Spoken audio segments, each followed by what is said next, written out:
فإن خير الحديث كتاب الله وخير الهدي هدي محمد صلى الله عليه وسلم وشر الأمور محدثاتها وكل محدثة بدعة وكل بدعة ضلالة وكل ضلالة في النار. أعوذ بالله السميع العليم من الشيطان الرجيم. بسم الله الرحمن الرحيم. وما أرسلناك إلا رحمة للعالمين. حضرات، مجھ سے پہلے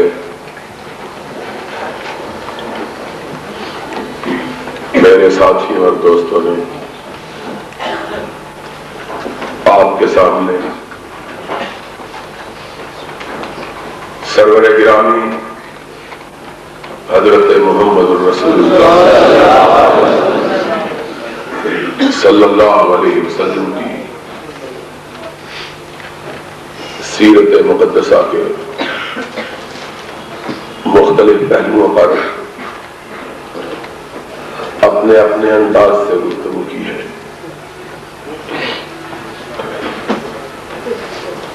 اور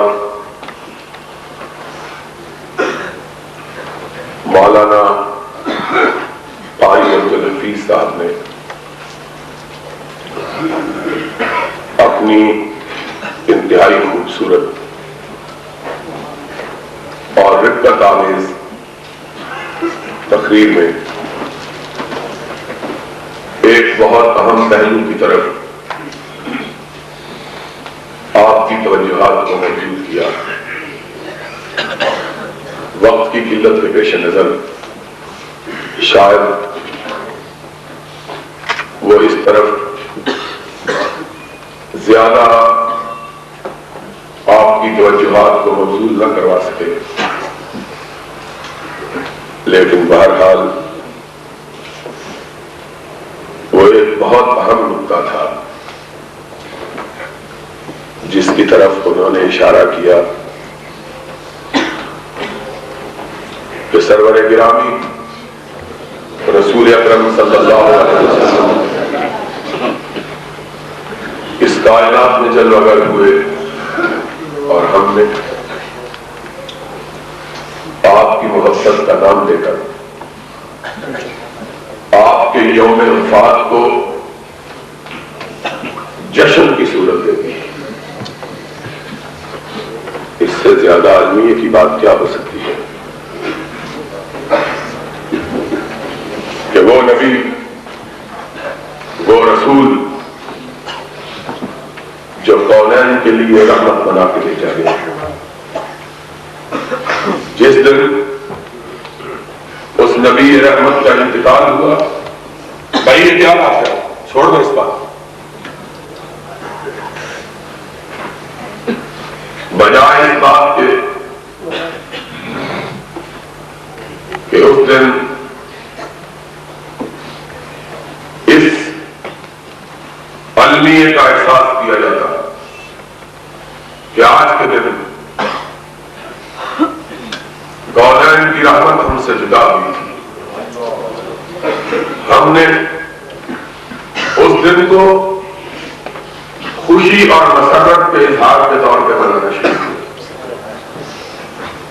اور خوشی بھی اس طرح کی جس کا اسلام کی پوری تاریخ میں اور مسلمانوں کی کسی مقدس کتاب میں کوئی ثبوت نہیں ملا. اس سے زیادہ دکھ کی اور افسوس کی بات کیا ہے؟ بہرحال رحمت کائنات صلی اللہ علیہ وسلم کی سیرت کے تذکرے سے بہت سی چیزیں ابھر کر سامنے آتی ہیں کہ وہ نبی کائنات، وہ برگزیدہ ہستی کہ اللہ نے جسے عالمین کے لیے رحمت بنایا تھا، کیا ہم نے اس حاضی برحق کو رحمت سمجھا ہے کہ نہیں سمجھا؟ آج ہم اپنے گردوپیش پہ نظر ڈالیں تو ہمیں اس بات کا احساس ہوتا ہے کہ اپنے آپ کو مسلمان کہلانے کے باوجود اور سرور گرامی علیہ الصلوۃ والسلام کے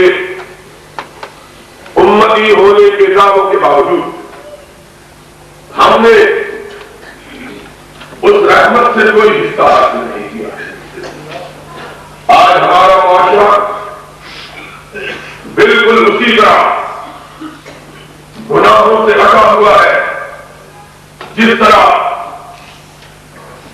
امام الانبیاء کی آمد سے بیشتر گناہوں میں لکھا ہوا ہے۔ کون سا گناہ تھا جو جاہلیت کے زمانے میں موجود ہو اور جس کی مثال یا جس سے بڑھ چڑھ کر گناہ آج کی دنیا میں نہ پایا جاتا؟ وہ لوگ شراب پیتے تھے لیکن نہ رب کی توحید کا اقرار کرتے نہ نبی کا زبان پہ اپنی بے نام آنے دیتے۔ وہ لوگ جوا کھیلتے تھے لیکن اپنے آپ کو کسی مذہب کا پیروکار نہیں کہتے تھے۔ وہ لوگ بدکاری کا ارتکاب کرتے تھے لیکن کسی نبی سے اپنی نسبت نہیں جوڑتے تھے۔ وہ لوگ خواتین کی آبرو اور عزتوں سے کھیلتے تھے لیکن اپنے آپ کو کسی مذہب کا پابند نہیں کہتے تھے۔ وہ لوگ اپنی بچیوں کو زندہ سرگور بناتے تھے لیکن کسی کتاب ہدایت سے اپنا تعلق اور اپنا ناطہ استوار نہیں کرتے۔ وہ لوگ دوسروں کا مال ہڑپ کرتے، انہیں غصب کرتے، ان کو لوٹتے لیکن اپنے آپ کو امام الانبیاء کا امتی نہیں بتلاتے تھے۔ بزدلی ان کا شعار تھی، کمزوری پسپائی ان کا خاصہ تھی لیکن ان کا رشتہ کسی بہادر سے نہیں تھا۔ آج ہم سوچیں کہ ہم نے اپنا رشتہ اس پوتر طاہر و مطہر نبی سے جوڑا جس نے زندگی میں کبھی بچپنے سے لے کر جوانی تک اور جوانی سے لے کر منصب نبوت کے سرفراز ہونے تک کبھی کسی غیر محرم عورت کے چہرے پہ نظر نہیں ڈالی۔ اس نبی سے ہم وہ نبی جس کی پاکیزگی کا عالم یہ تھا کہ صدیقہ کائنات کہتی ہے جب بھی آپ کی بیٹیاں آپ کی امت کی بیویاں جو نبی کی بیٹیوں کی حیثیت ہے آپ کی بارگاہ میں دین کے مسائل پوچھنے کے لیے آتی، 4 گز کے چھوٹے سے کمرے کو وہ پاک نبی 2 حصوں میں تقسیم کر دیتا، اپنی اس چادر کو اتارتا جس چادر کا تذکرہ آسمان والے نے اپنے قرآن میں کیا، یا ایھا المدثر یا ایھا المزمل، اور اسے چھوٹے سے حجرے میں ڈال دیتا اور ارشاد فرماتا میری بیٹیوں اپنے باپ سے بھی مسئلہ پوچھنا ہے تو پردے کے پیچھے سے آ کے پوچھو۔ اس نبی سے ہمارا رشتہ ہے کہ آقا میں نے آپ کے مذہب کو سنا میں نے آپ کی تعلیمات کو جانا، میں نے اپنے آپ کے ارشادات سے اپنے سینے کو منور کیا۔ آقا، میں اسلام لانے کے لیے آپ کی خدمت اقدس میں حاضر ہوں، مجھے بتلائیے میں مسلمان کیسے ہوں؟ سرور گرامی علیہ الصلوۃ والسلام نے پردے کے پیچھے سے جواب دیا، یا ایھا النبی اذا جاءک المؤمنات یبایعنک علی الا یشرکن باللہ شیئا ولا یسرقن ولا یزنین ولا یقتلن اولادہن ولا یاتین ببہتان یفترینہ بین ایدیہن وارجلہن ولا یعصینک فی معروف فبایعہن واستغفر لہن اللہ۔ اور مومنو، جاؤ اپنے گھروں میں اس آیت کے آئینوں میں اپنی بیٹیوں اور اپنی بیویوں اور اپنی بہنوں کے ایمان کو پرکھو اور پھر دیکھو کہ وہ مومن کہلانے کا حق رکھتی ہے کہ نہیں رکھتی۔ یا ایھا النبی اذا جاءک المؤمنات، ایمان لانے کا طریقہ یہ ہے کہ آپ اقرار کریں کہ رب کے ساتھ کسی کو شریک نہیں ٹھہرانا۔ بچہ مر جائے گا، مرنا گوارا کر لے گی، رب کے گوارے کو چھوڑ کے کسی دوسرے گوارے پہ جانا گوارا نہیں ہے۔ بے شک اذا جاءک المؤمنات یبایعنک علی الا یشرکن باللہ شیئا، لا یسرقن، چوری نہیں کرے، لا یزنین، اپنی آبروؤں کو آلودہ نہیں بنائے، لا یاتین ببہتان، اپنی زبانوں پہ بات بازوں پہ تہمت نہیں باندھے، لا یعصینک فی معروف۔ آقا، ان کو کہہ دیجیے آپ کا حکم آ جائے ساری کائنات ایک طرف ہو، آپ کی بات کو ٹالنا گوارا نہیں کرے۔ اگر یہ اقرار کرنے پائے ان کو کہو کہ پھر میں مسلمان ہو جاؤ، یہ ہے ایمان کا۔ حضور نے آیت کی تلاوت کی، نبی پاک صلی اللہ علیہ وسلم نے آیت کو ختم نہیں کیا کہ اس خاتون نے سمجھا کہ بائعت کے لیے شاید ہاتھ پہ ہاتھ رکھنا ضروری ہے۔ پوری چادر نہیں اٹھائی، حدیث کے الفاظ ہے پردے کا تھوڑا سا حصہ اٹھایا، اتنا جس سے اپنا ہاتھ آگے جا سکے، اپنا ہاتھ آگے کیا۔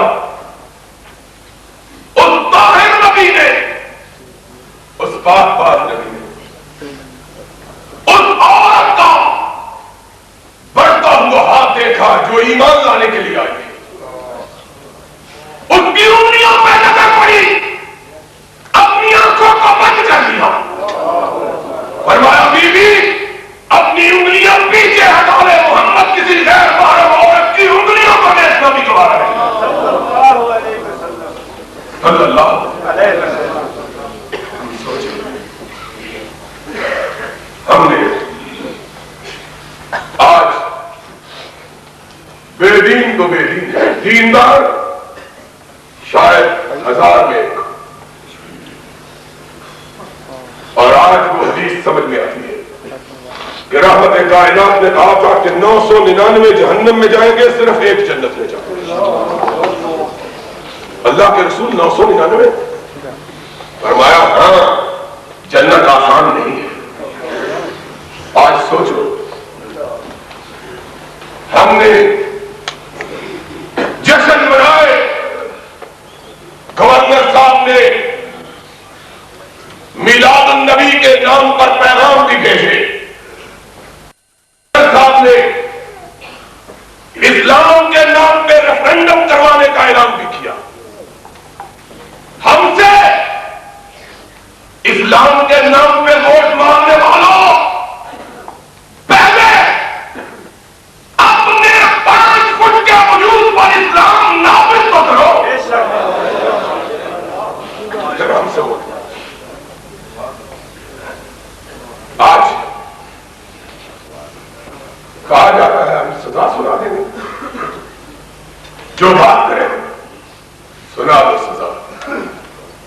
یہ سزا ہمارے لیے کوئی نئی نہیں ہے. ماشاءاللہ. مکے والوں نے میرے آقا کو بھی سزا سنائی,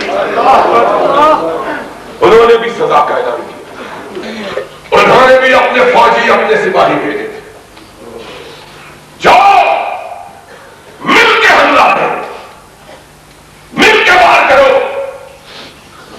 تاکہ کسی ایک کی تلوار پہ خون کے داغ نہ ہو, سب پہ ہو. اور جب گروہ مل کر بات کہے گا تو پھر کسی ایک پہ الزام نہیں ہے. عرش والے نے کہا تم سزا سنا چکے, دینے کا ارادہ کر چکے, تم سزا دینے کے لیے آؤ, میں اکیلا بچانے کے لیے آؤں. نہ اعلانات میں لیکن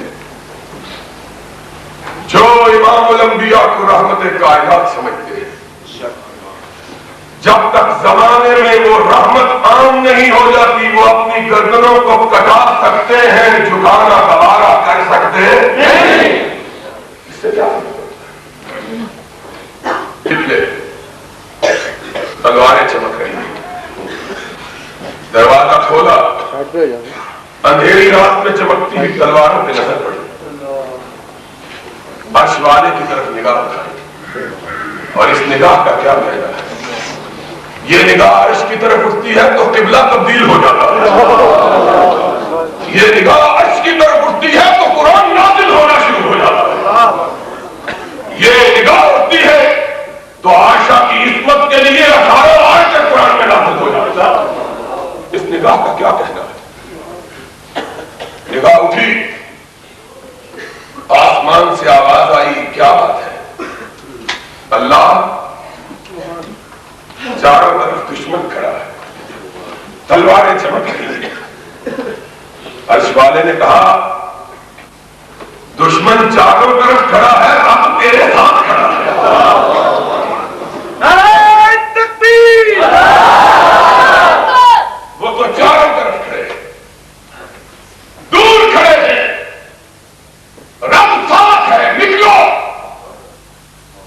اللہ نکل تو رہا ہوں, ان سے بچنا کیسے ہے؟ فرمایا تو نکل, یہ کھلی ہوئی آنکھیں تجھ کو دیکھ کے بند ہو جائے. بچانے والا مارنے والوں سے زیادہ طاقتور ہے. عرش والے کے فرامین کو کون سمجھے؟ آج ہم نے رحمت کائنات کی سیرت پاک کے تذکروں کو صرف زلفوں تک, آپ کے حسن و جمال تک, آپ کی رانائی اور زیبائی تک, آپ کی دلکشی اور دل ربائی تک محنت کر دیا. یہ سیرت کا معنی. سیرت کون سنے؟ اور سنانے والے نام نبی کی سیرت کا لیتے ہیں, بیان حکمرانوں کی سیرت کرتے ہیں. کس طرح سیرت بیان؟ نام نبی کی سیرت کا اور بیان حکمرانوں کی سیرت. ان کے قصیدے کل اخبار میں چھپا ہے, ایک مولوی صاحب دعا کر رہے ہیں, اللہ ان کا سایہ ہمیشہ کہہ رہے ہیں. ہم نے کہا اور مٹنے والے سائے اور سمٹنے والے سائے کبھی باقی نہیں رہتے. کون رہا ہے اس سائے؟ مٹے نامیوں کے نشان کیسے بچے؟ دعائیں مانگنے والے بھی ساتھ ہی چلے گئے. پھر کوئی نہ دعا مانگنے والا ہوتا ہے نہ جس کے لیے دعا مانگی جاتی ہے وہ دونوں ہی رہے. دعائیں مانگی جاتی ہیں. اگر ان مولویوں کی دعائیں قبول ہو جاتی مجلس شورا قائم رہتی تو آج پہلے مرے ہوئے کبھی نہ مرتے, پہلے مرے ہوئے کبھی, وہ ابھی تک تلوار ہمارے سر پہ لٹکا ہے. لیکن جب وقت آیا نہ مولویوں کی دعائیں کام آئی نہ مولوی کام آئے, نہ امام دامن باندھنے والے کام آئے نہ امام دامن کام آیا.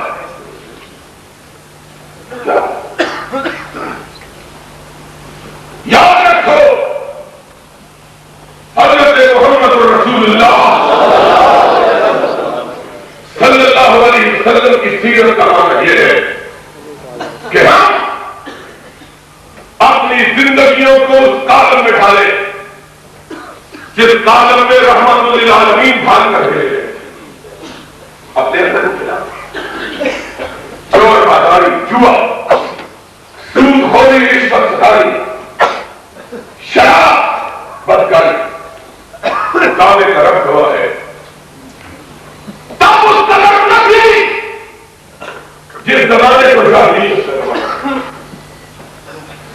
اس طرح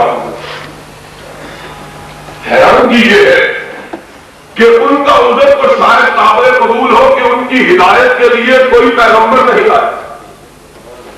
تمہاری ہدایت کے لیے تو رحمت کائنات آئے.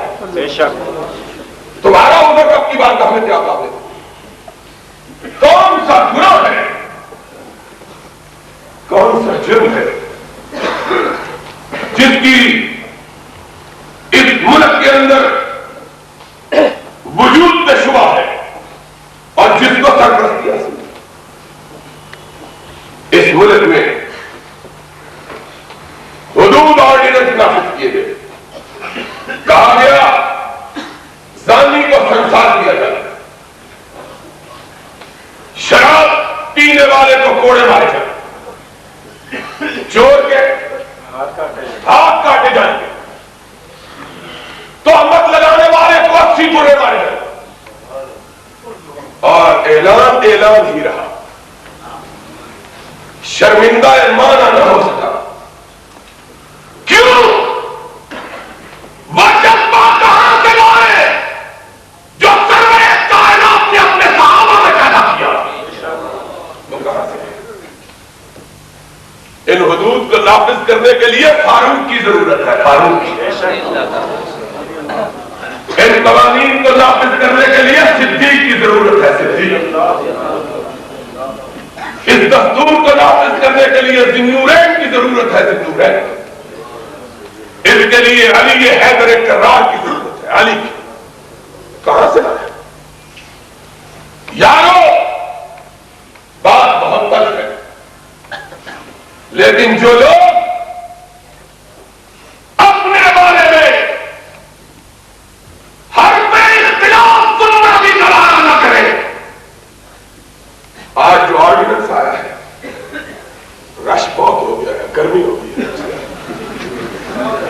جو لوگ اس حال میں بھی دیوانوں کا کبھی اتنا اجتماع نہیں دیکھا تھا، پھر آج باتیں بھی کھل کر ہوگی انشاءاللہ.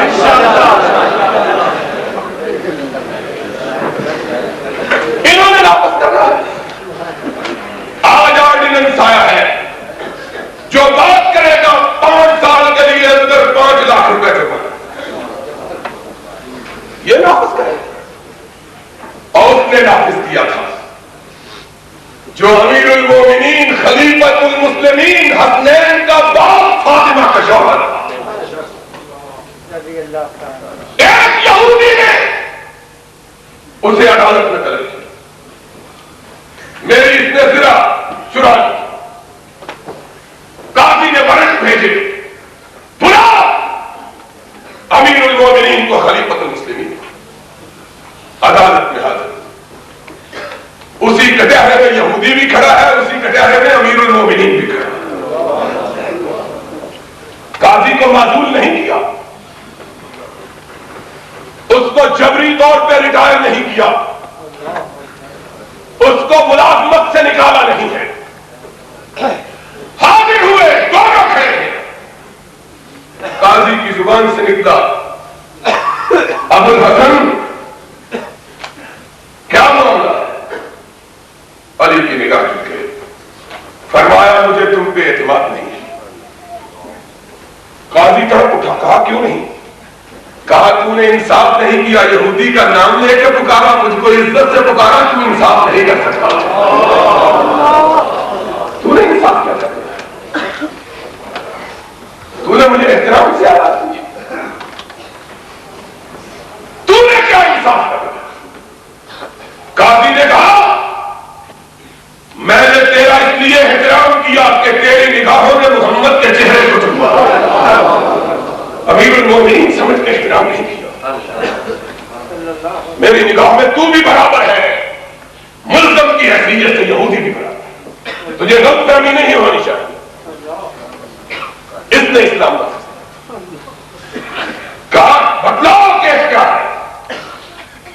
کہا میری ذرا اس نے چرا لی ہے. فرمایا جھوٹ بولتا ہے ذرا میری ہے. کہا گواہ لاؤ. ہائے اس کو گواہ پیش کیا جسے سرور کائنات نے جوانہ نے جنت کا سردار کہا. اپنا بیٹا حسن اپنا بیٹا حسین. غازی نے سر اٹھایا شعیب نے کہا گواہی مسترد ہے, یہ گواہ قابل قبول نہیں ہے. علی کی پیشانی کے شکنے پڑ گئے. کہا اگر جنت کے جوانوں کے سردار گواہ قابل قبول نہیں تو اور کون ہے؟ کہا جوانہ نے جنت تو ہے لیکن تیرے بیٹے ہیں اور بیٹے کی گواہی باپ کے حق میں قبول نہیں کی جا سکتی. جس نبی نے انہیں جوانہ نے جنت کا سردار کہا اسی نبی نے باپ کے حق میں بیٹے کی گواہی کو قابل رد کہا. لے جا اور جوانہ اپنا غلام پیش کیا. کہا یہ بھی گواہی قابل قبول نہیں, غلام کی گواہی مالک کے حق میں قبول نہیں. گردن کو جھکا لیا. فرمایا پھر جو شریعت کا فیصلہ ہم اس پہ نافذ کریں. قلم حرکت دینے لگا. یہودی بول اٹھا میں نے اس کے سر کا کلمہ پڑھ لیا ہے جس نے تجھ کو محکمہ قضا کے اوپر فائز کیا, اس کو ملزموں کے کٹہرے میں کھڑا کیا. اشہد ان لا الہ الا اللہ واشہد ان محمد عبدہ ورسولہ. علی سچا ہے, میں نے جھوٹ بولا. یہ قانون نافذ کرتے ہیں. یہ شہادت کے حضور سب نے قدم رکھا. لوگ آسان سمجھتے ہیں مسلمانوں. جاؤ کوئی فاروق سے ڈھونڈ کے پتا بات کبھی اتنی غلط نہیں ہے, لیکن جب زہر بڑھ جاتا ہے تو تریاق بھی کاری ہونا چاہیے. اور اہل حدیثوں سن لو, خاص طور پر اہل حدیث میرے خاطر, جوانوں تم بھی سن لو, بوڑھو تم بھی سن لو, انہیں عمر کے لوگوں تم بھی سن لو. ہو سکتا ہے کہ ہم نہ رہے, ہو سکتا ہے ہم نہ رہے, لیکن تم نے نہ دامان محمد کو چھوڑنا ہے تو اس کی سیرتوں کے بعد کو چھوڑنا. تم پہ ذمہ داری ہے. اگر تم ڈٹے رہے, اگر تم نے عزم کر لیا کہ تم نے حق کے علم کو فرض نہیں ہونے دینا انشاءاللہ, تو یاد رکھو پھر ہم کو تختہ ادار پہ بھی لٹکا دیا جائے گا تو حق کی آواز خاموش نہیں ہوگی انشاءاللہ. تکبیر جاگتی رہے گی, گونجتی رہے گی. لیکن اگر تم مر گئے پھر ہماری زندگی کا بھی کوئی فائدہ نہیں, ہماری موت کا. لوگوں سن لو, میں نے اس لیے, میرے باقی بھی دوست میرے بھائی ہیں میرے ساتھ, لیکن میں نے اپنوں کو اس لیے مخاطب کیا کہ ان پہ زیادہ ذمہ داری ہے. تم محمد ابن حنبل کے وارث ہو, تم ابن تیمیہ کے جانشین ہو, تم شاہ شہید کے قافلے کے جوان ہو, تم پر ذمہ داری ہے. تم نے اسلام کے پرچم کو سرنگو نہیں ہونے, اس چنگاری کو بجھنے نہیں دینا. اور ایک دن آئے گا اس چنگاری سے انشاءاللہ وہ چراغ روشن ہوگا جو پوری کائنات کو منور کرے. تم نے زندہ رہنا ہے, تم پہ ذمہ داری ہے. آج ہم کو سبق دیا جاتا ہے, اسلام کے نام پہ ہم سے ووٹ لیا جاتا ہے, اور پھر ہم کو مجبور کیا جاتا ہے کہ ہم اس پہ بات نہ کہیں. بات کہنا جرم ہے. کعبے کے رب کی قسم ہے, ہماری بھی بیٹے ہیں, ہماری بھی بیٹیاں, ہمیں بھی ان کا خیال ہے, لیکن ایک طرف اپنی بیٹیوں کو دیکھتے ہیں, ایک طرف مدینے والے آقا کو دیکھتے ہیں. کہتے ہیں بیٹوں کا کیا ہے, مدینے والے آقا اگر تیری آبرو پہ دھبا پڑ گیا تو ہماری زندگی کس کام کی ہے. بے شک لوگ کیا کہیں گے کہ ایک دن آیا تھا کوئی حق کہنے والا باقی نہیں رہا تھا. ہم سے اسلام کے نام پہ ووٹ لینے والوں کہتے ہو ہم نے اسلام کے لیے کام کیا ہے. آج بھی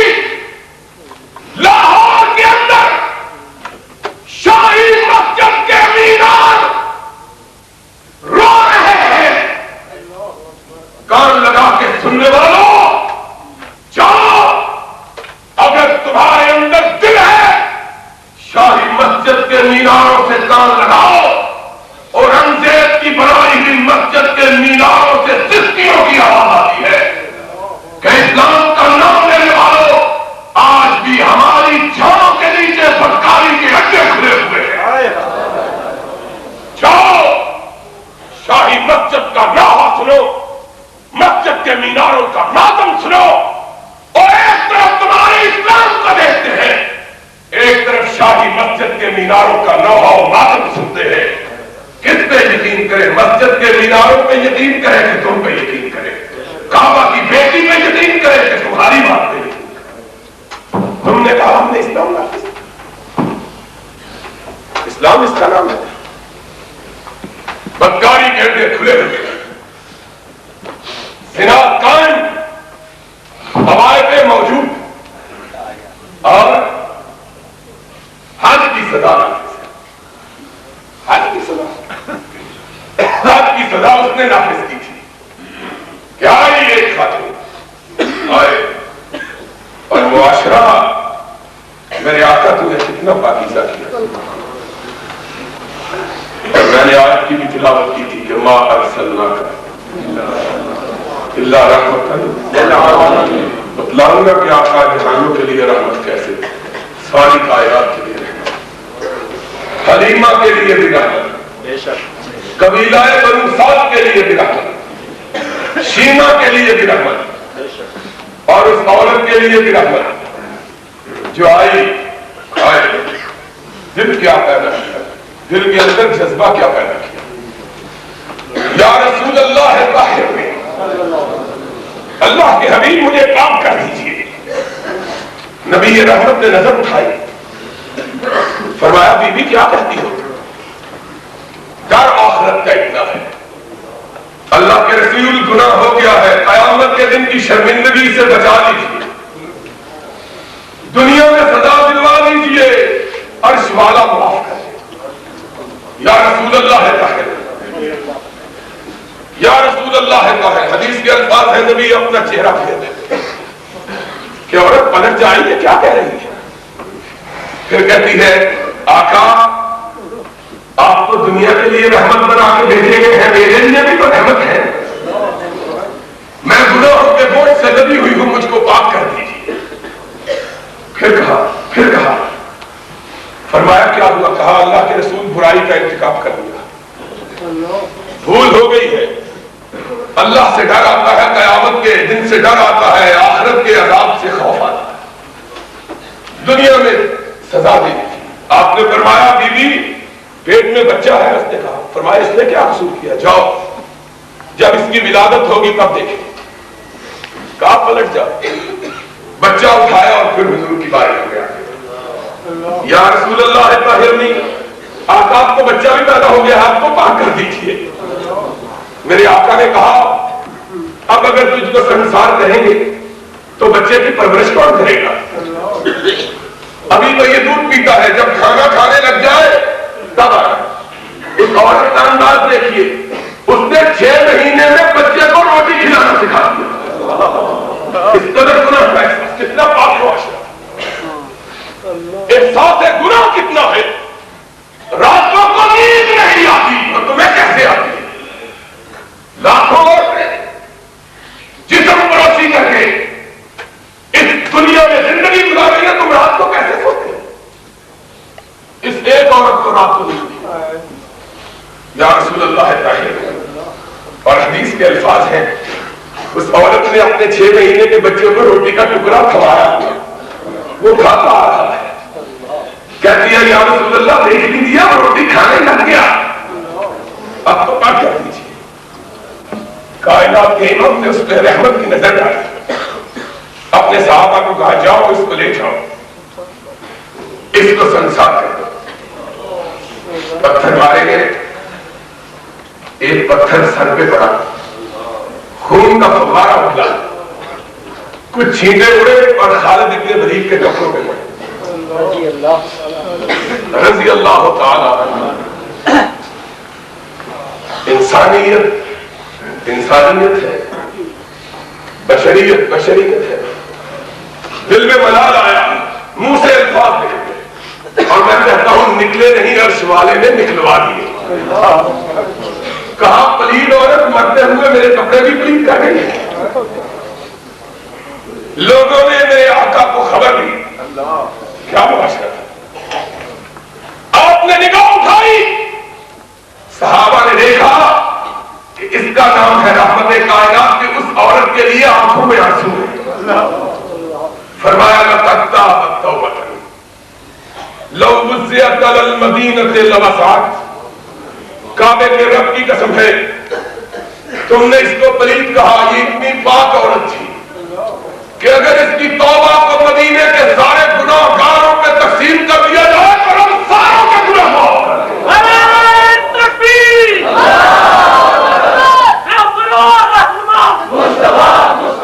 کتنے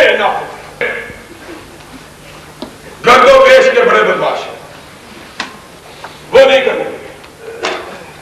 ہم نے کہا جو خود نیک ہوتا ہے اس کے گرد و پیش میں بھی نیکوں کے سوا کوئی رہ سکتا نہیں.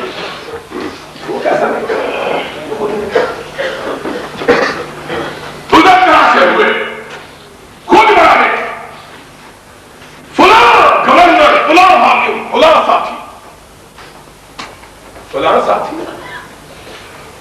اور اسلام کے لیے ریفرینڈم کراتے ہو, کوئی ذرا نافذ تو کرو.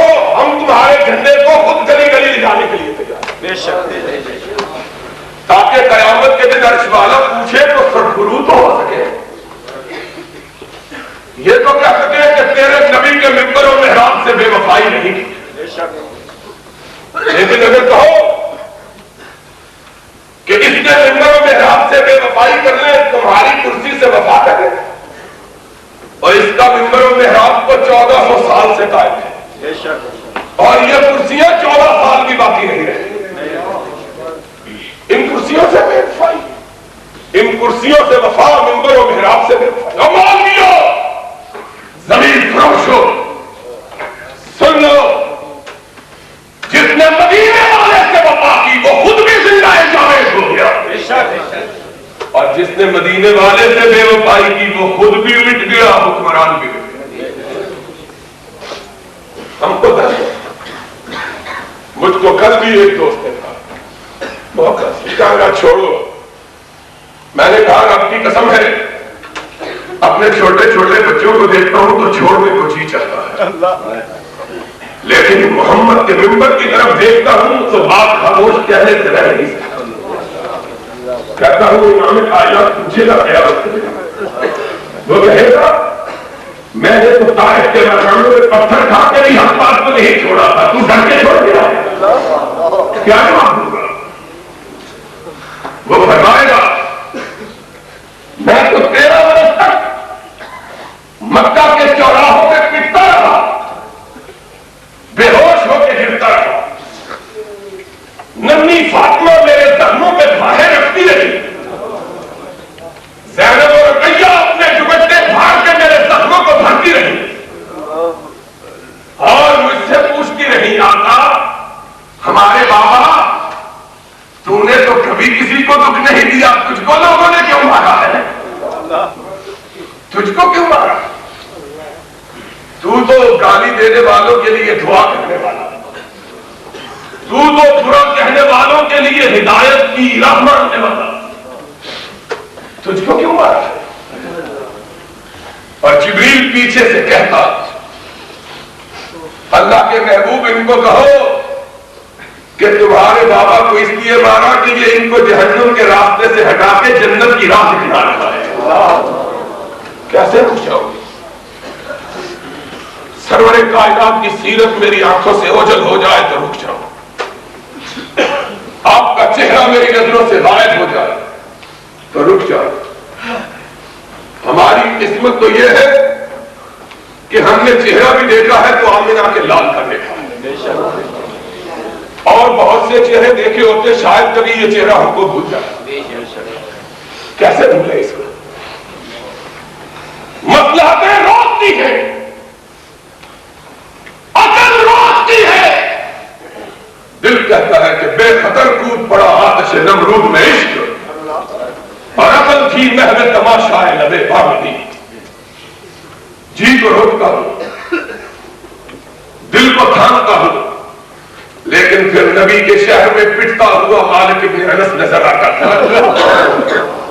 اس کے چہرے پہ سیاہی پڑی ہے, داڑھی کو موڑ دیا گیا ہے, زنجیریں پہنا دی گئی ہے, گدھے پہ سوار کر کے جلوس نکالا جا رہا ہے, اور کہنے والے کہہ رہے ہیں آپ بھی پلٹ جاؤ. فرمایا پلٹنے کو جی تو چاہتا ہے, لیکن اس روزے والے کو قیامت کے دن جواب دیا دوں گا. کیسے پلٹ جاؤ, میں کیسے باز آ جاؤں, میں کیسے پلٹ جاؤں. میں پلٹنا چاہتا ہوں تو مجھے کوڑے کھاتا ہوا احمد ابن حنبل نظر آتا ہے.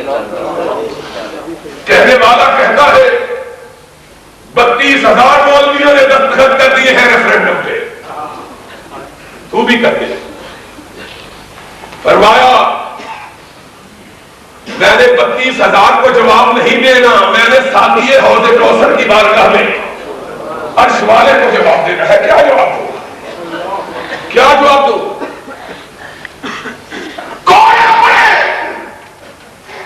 خون بہا, بے ہوش ہو گئے, پانی کے لیے لب سے آواز نکلی, بے ہوشی کیا ہے, پانی.